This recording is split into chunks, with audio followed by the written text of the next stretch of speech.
In many situations, when working with Excel, we are faced with large volumes of data. Filtering and comparing this data can be a time-consuming task if done manually.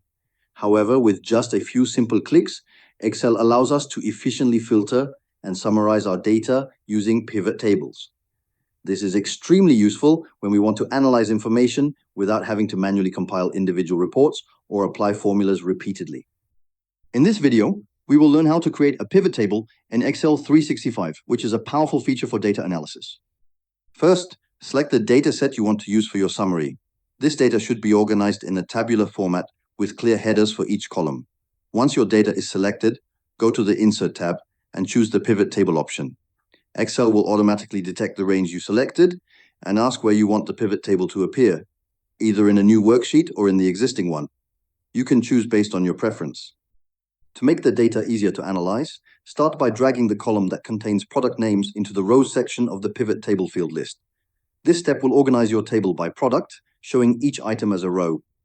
Next, if you want to compare different aspects of the data, such as sales figures or quantities, drag the corresponding fields into the values section.